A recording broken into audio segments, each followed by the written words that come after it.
A Aventura dos Números no Jardim Encantado.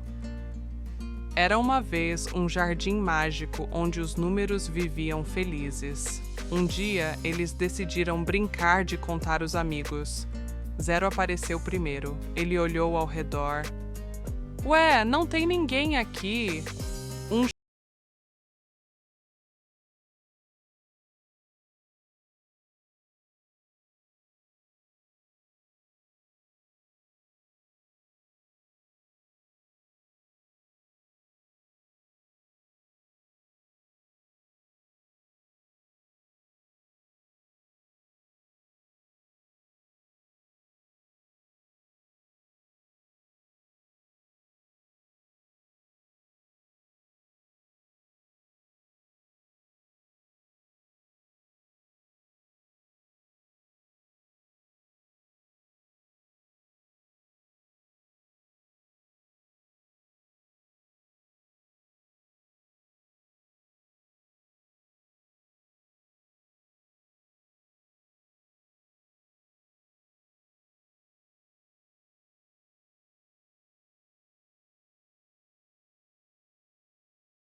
amigos.